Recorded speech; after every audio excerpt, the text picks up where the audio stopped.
อย่างนี้โสดาปฏิปฏิภรัตถะแปลว่าผู้ตั้งอยู่ในโสดาปฏิผลพระโสดาบันเป็นผู้มีดวงตาเห็นธรรมสามารถขจัดสังโยชน์สามคือสักกายทิฏฐิวิจิกิจฉาศีลพัตตามาสออกไปจากดวงจิตเป็นสมุทเสกประหารการละอย่างเด็ดขาดจำแนกออกเป็นสามคือหนึ่งเอกพีชีคือท่านผู้มีอัตภาพอีกครั้งเดียวก็จะบรรลุเป็นพระอรหันต์สองโกลังโกละแปลว่าจากตระกูลหนึ่งสี่ตระกูลหนึ่งคือท่านยังต้องเกิดอีกสองสามครั้งก่อนจึงจะบรรลุพระอรหันต์สามสัตตคตุปรมะคือท่านผู้ยังต้องท่องเที่ยวไปในสังสารวัฏแต่บัดเป็นจิตชาติ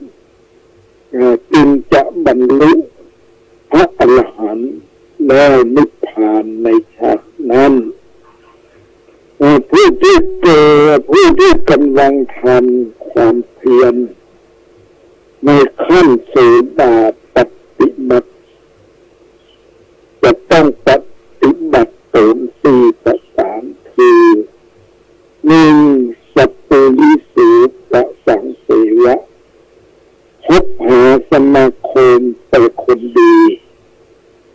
สองสัทธรรมะสาวนะฟังธรรมเทศนาเป็นครั้งคราวสามโยนิโส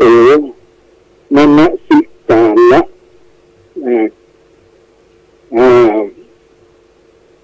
เก็บเอาข้อธรรมมาติดต่อที่ธรรมานุธรรมะปฏิบัติตามธรรมที่ติดต่อเห็นชอบแล้วเมื่อบรรลุพระโสดาบันแล้วจะมีคุณสมบัติดังนี้คือนี่มีศรัทธามั่นคงในพระรัตนตรัยคือพระพุทธเจ้าพระธรรมพระสงฆ์แบบเปลี่ยนแปลงไม่ว่าจะด้วยเหตุอย่างก็ตามสองมีศีลห้าประการของท่านเกิดพร้อมกับมรรคจึงเป็นสมุทเสกวิมัตสมบูรณ์เต็มที่สามบัตรธรรมอนันตริยกรรมห้าและบาปบังเกิดในอบายทั้งสี่อันนี้ผู้ที่ได้เรียกว่าได้โสดาบันแล้วจะมีคุณสมบัติอย่างนี้สี่อย่างเนี่ยคุณสมบัติสมณะขั้นที่สองผู้ที่สำเร็จโสดาบันโสดาปฏิผลแล้วกำลังทำความเพียรเพื่อบรรลุธรรมขั้นที่สองเรียกว่าสักกะทาคามิ ว่ากำลังอยู่ในสกทาคามิมรรคเมื่อบรรลุแล้วเรียกว่าสกทาคามิผลเป็นสมณะขั้นที่สองคือสกทาคามีหรือเรียกอีกอย่างหนึ่งว่าสกทาคามิพัลลัตถะแปลว่าผู้ตั้งอยู่ในสกทาคามิผลพระสกทาคามิสกทาคามีท่านได้ขจัดสังโยชน์เพิ่มขึ้นจากพระโสดาบันแต่เป็นผู้ที่ทำราคะโทสะโมหะให้เบาบางท่านจึงมาเกิดอีกสองครั้งสวรรค์ครั้งหนึ่งในโลกมนุษย์ครั้งหนึ่งแล้วก็นิพพานดังคำด้านนิพพานคำว่าสกทาคามิแปลว่ากลับมาอีกหมายความว่าต้องกลับมาโลกมนุษย์อีกครั้งหนึ่งนี่สมณะขั้นที่สองนะความสงบขั้นที่สองความสงบขั้นที่สามนั้นผู้ที่สำเร็จสกทาคามิผลแล้วกำลังทำความเพียรเพื่อบรรลุธรรมขั้นที่สามเรียกว่าอนาคามิมัคคัตถะแต่ว่ากำลังอยู่ในอนาคามิมัคเมื่อบรรลุแล้วเรียกว่าอนาคามิผลเป็นสมณะขั้นที่สามคือพระอนาคามีหรือเรียกอีกอย่างหนึ่งว่าอนาคามิพัลลัตถะแปลว่าผู้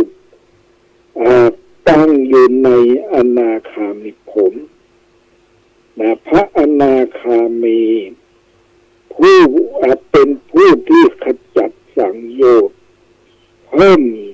ขึ้นอีกสองประการคือกามปฏิฆะรวมเป็นห้าสังโยชน์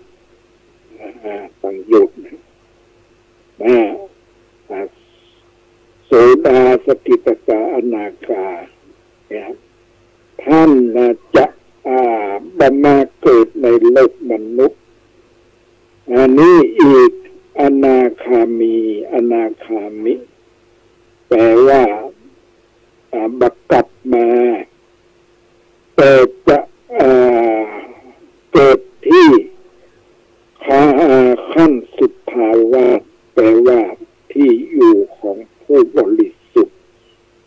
มีห้าชั้นคืออวิหาเป็นที่อยู่ของพวกท่านผู้บรรลุท่านผู้บรรลุไปเร็วคือดำรงอยู่นานผู้ที่เกิดในชั้นนี้เป็นผู้มีศรัทธาเป็นผู้มีสัตทินรีอินทรีย์คือศรัทธาแก่กล้า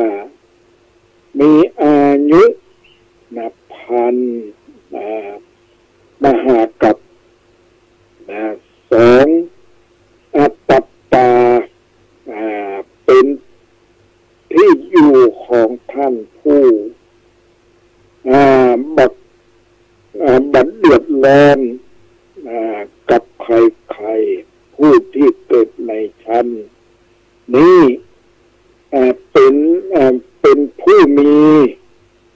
วิริยินทรีย์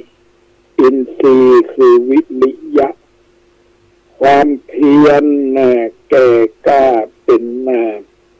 พิเศษมีอายุ 2,000 มหากัป 3. สุทัสสาเนี่ยเป็นหน้าที่อยู่ของท่านผู้ปรากฏโดยง่ายมีรูปลักษณะน่าดูน่าชมผู้ที่เกิดในชั้นนี้เป็นผู้มีสติมีสติสี คือผู้มีสติดำรงมั่นคงมีอายุ 4,000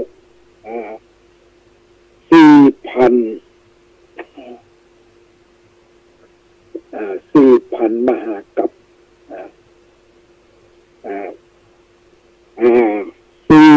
สุทัสสีเป็นผู้เป็นที่อยู่ของท่านผู้เห็นได้โดยง่ายผู้ที่เกิดในชั้นนี้เป็นผู้มีสมาธิสีคือผู้มีสมาธิแก่กล้ามีอายุ 8,000 มหากัป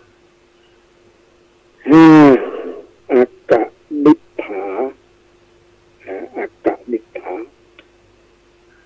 เป็นหน้าที่อยู่ของท่านผู้ที่บะมีลักษณะหรือเป็นผู้สูงสุดเพราะอุบัติ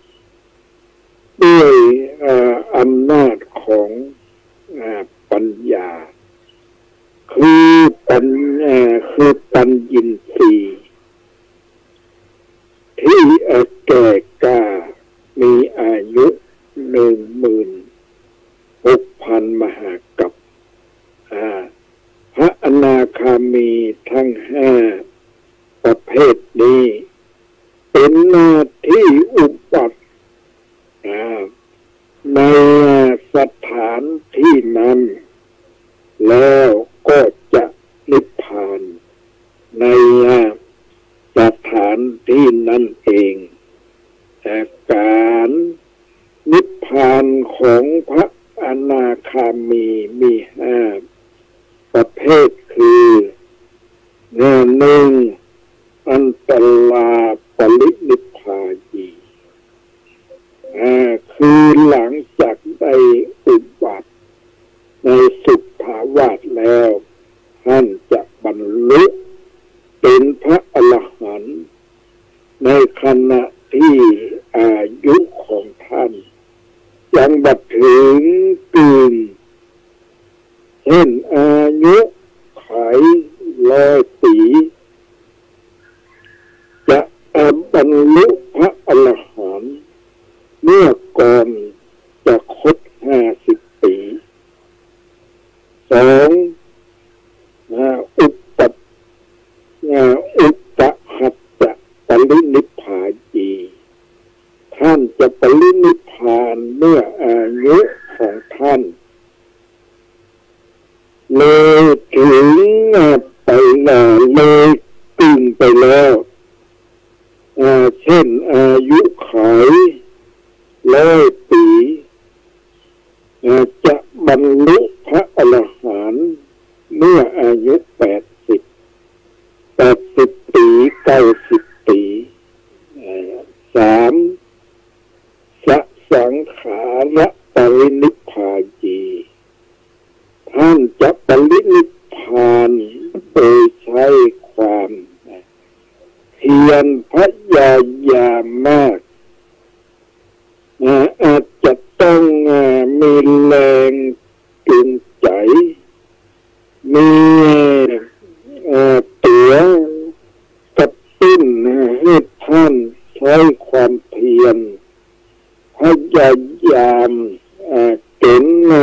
รรลุพระอรหันต์อันนี้นะแล้วก็สี่อสังขาระปรินิพพาจีท่านจะบรรลุพระอรหันต์โดยไม่ต้องใช้ความเพียรพยายามมากนักไม่ต้องมีอะไรมาชักจูงอุทธังโสโตอากานิทะคามีบางองค์ก็บางองค์ต้องเลื่อนบางองค์ต้องเลื่อนภพเช่นเกิดอยู่ชั้นอวิหาคือชั้นแรกแต่เลื่อนภพไปนิพพานที่ชั้นสุดท้ายคืออากนิฐฐาซึ่งจะต้องนานกว่าพระโสดาบันและพระสกทาคามีเพราะอายุของพระอนาคามีในชั้นสุดทาวาสนั้นนานมากบุคคลตั้งแต่เริ่มความเพียรเพื่อจะบรรลุขั้นที่หนึ่งคือตั้งแต่เป็นโสดาปฏิมัคคะพัลลัตถะไปจนกับทั้งบรรลุพระอนาคามิผลแล้วและกำลังทำความเพียรสำเร็จอรหัตผลเรียกว่าเสขบุคคลแปลว่าผู้ที่ยังต้องฝึกฝนต่อไปอีกบุคคลที่สำเร็จพระอรหันต์เป็นพระอรหันต์แล้วเรียกว่าเสขบุคคลแปลว่าผู้ไม่ต้องฝึกฝนอีกต่อไปอันนี้นะเรื่องเกี่ยวกับเนี่ยสมณะผู้สงบผู้ระงับกิเลสต่างๆเนี่ยมันเนี่ยเรื่องนี้อันนี้เราก็จะต้องศึกษาแล้วกับสมณะขั้นที่สี่พระอรหันต์คือสมณะขั้นที่สี่เป็นผู้ที่ขจัดสังโยชน์เรื่องศีลอีกห้าคือลูปราคะลูปราคะมานะอุทธัจจะอวิชชาเป็นผู้ที่ถึงพระนิพพานคือดับหมดสิ้นหมดสิ้นเชื้อหรือเครื่องผูกมัดพันธนาการใดๆให้กลับมาเวียนว่ายในวัฏสงสารนี้อีกต่อไปดังที่พระพุทธองค์ทรงแสดงแก่วัชชะ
ยสังวรคือการสำรวมเอาไว้ตาลิ้นกายใจจมูกหูที่รู้สัมผัสระวังระวัยสิ่งใดที่ต้องจำกัดควรฝึกควรหัดปฏิบัติอินทรีย์สังวรรูปรสกลิ่นเสียงมีกายมีใจเรียนรู้เพ่งพิจตรองดูตาและหูพึงรู้ไว้ก่อนความคิดว่าจะอยากหนาเอามาพันพรปิดปากนอกก่อนแล้วจึงปิดปากในพูดมากเรื่องมากพูดน้อยก็มีเรื่องน้อยไม่พูดเพียงหน่อยก็พลอยไม่มีเรื่องใดคิดมากทุกมากคิดน้อยทุกน้อยจริงไหมร้ายดีแยกได้อย่าเอาใส่ไว้ในอารมณ์อินทรียสังวรจัดการให้มันสมบูรณ์เอาไว้เป็นทุนได้เกื้อหนุนสร้างแนวความคมกิเลสใดๆจะได้ไม่มาถล่มธรรมะใช้ห่มเพียรบ่มอินทรีย์สังวร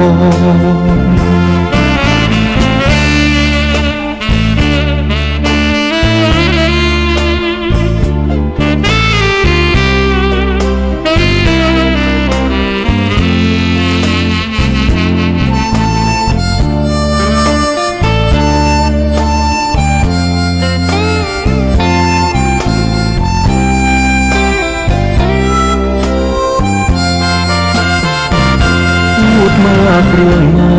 กพูดน้อยก็มีเรื่องน้อยไม่พูดเพียงหน่อยก็พลอยไม่มีเรื่องใดคิดมากทุกมากคิดน้อยทุกน้อยจริงไหมร้ายดีแยกได้อย่าเอาใส่ไว้ในอารมณ์อินทรียสังวรจัดการให้มันสมบูรณ์เอาไว้เป็นทุนได้เกื้อหนุนสร้างแนวความคมกิเลสใดๆจะได้ไม่มาถล่มธรรมะใช้ห่มเพียรบ่มอินทรีย์สังวร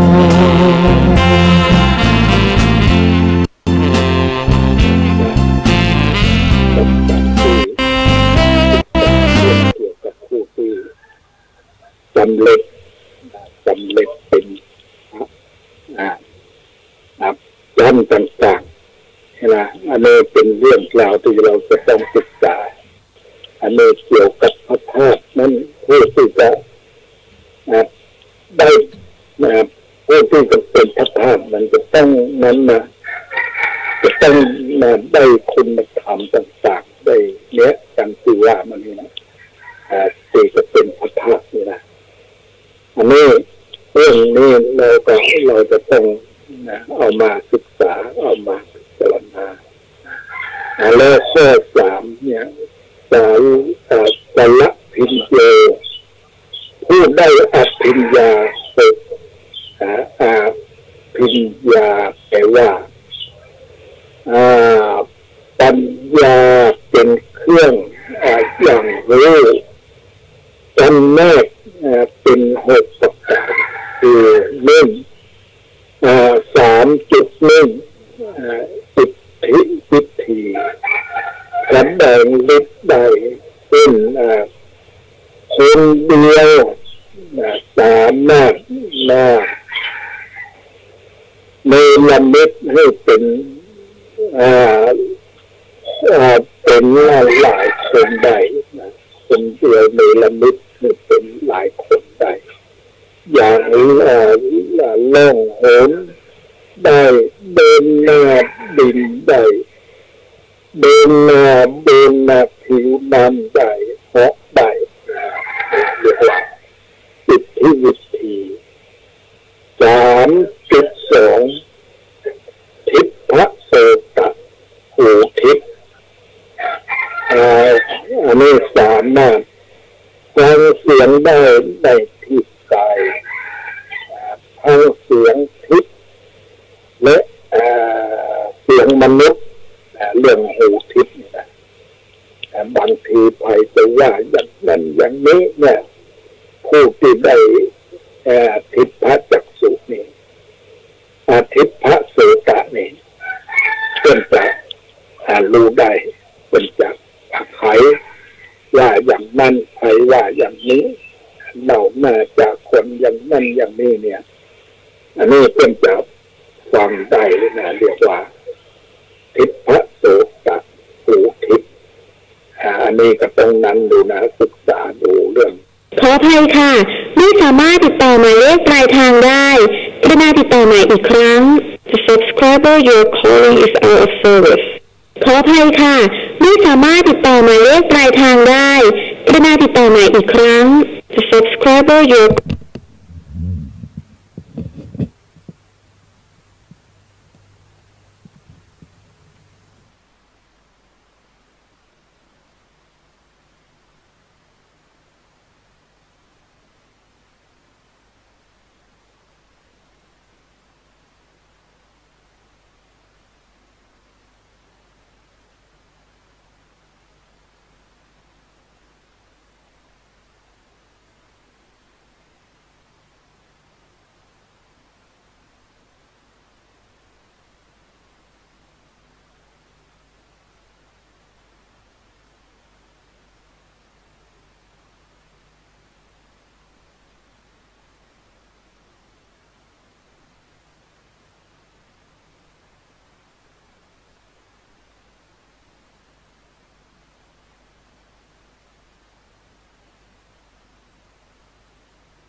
อันนี้สุเพนิวาสานุสติญาณระลึกชาติก่อนได้นะนี่แต่ว่าเราเนี่ยมันอุปโภคธรรมดานี่ก็ยังว่านะมันก็ต้องเรียกว่ามันหนาแน่นนะหนาแน่นว่าจะนั้นเป็นอย่างใดเดินหลังเป็นอย่างใดเอาเกิดมากี่ชาติ100 ชาติพันชาติเราก็บรรลุนะแต่ว่าผู้เป็นใจนะเป็นที่มีบุญญาบารมีที่ได้ฝึกฝนอบรมมาแล้วเนี่ยเป็นย่อมจะรู้เนี่ยเรียกว่าบุพเพนิวาสานุสติ 3.5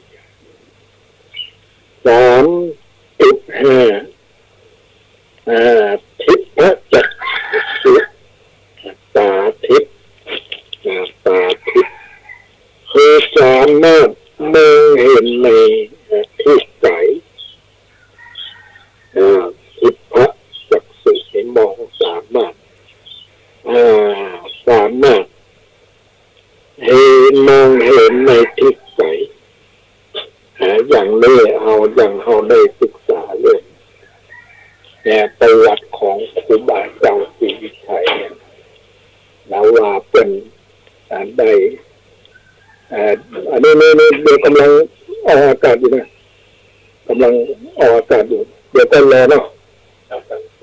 เนี่ยเป็นสามารถมองเห็นในไขใจอย่างเล่าว่าเป็นว่าไปถามว่า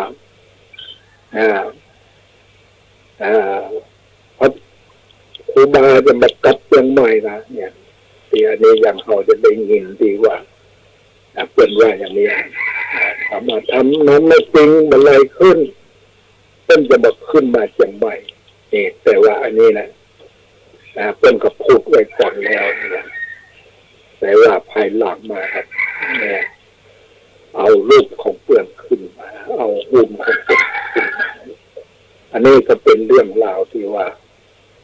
เพื่อนหูเรื่องหน้าหูก่อนหน้าทำไมถึงครูบาชีวิชัยถึงเป็นผู้ที่ได้รับเด็กแก่ได้รับสักการะบูชาเขาว่าเป็นผู้ที่มีทิพย์จักษุตาทิพย์ดูร่วงเห็นการไก่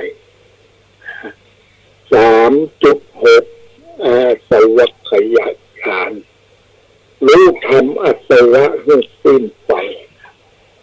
คนนี่อาสวะขยายฌานรู้ธรรมอาสวะให้สิ้นไปเนี่ยกิเลสต่างๆเนี่ยมันเนี่ยที่มันหมดอยู่ในจิตใจของเราแล้วเราจะทำอย่างไรจะเมื่อมันลดน้อยถอยลงแต่เมื่อมันหมดหย่อนอยู่ในจิตใจของเราอันนี้เราจำเป็นจะต้องเนี้ยฝึกฝนการฝึกฝนการสร้างสมบารมีต่างๆเนี่ยคือการประพฤติปฏิบัติการตั้งอยู่ในศีลเนี่ยตั้งอยู่ในศีลตั้งอยู่ในคำสอนขององค์สมเด็จพระสัมมาสัมพุทธเจ้าเนี่ยแต่เราเนี่ยมีการฝึกฝนมีการอบรมเนี่ยเรื่องเนี่ยที่จะเป็นเรียกว่าเป็นทางเพื่อดำเนินไปสู่ความดับทุกข์ความพ้นทุกข์อันนี้เป็นเรื่องราวที่เราจะต้องศึกษาเอามาประพฤติปฏิบัติซ้ำพิทักษ์จัตเตพูดถึงพร้อมด้วยปฏิสัมภิทาปฏิสัมภิทาแปลว่าปัญญาแตกฉานจำแนกออกเป็นสี่ประการคือหนึ่งอัตถปฏิสัมภิทาปัญญาแตกฉานในอัตขออภัยค่ะไม่สามารถติดต่อหมายเลขปลายทางได้กรุณาติดต่อใหม่อีกครั้ง The subscriber you're calling is out of service ขออภัยค่ะไม่สามารถติดต่อหมายเลขปลายทางได้กรุณาติดต่อใหม่อีก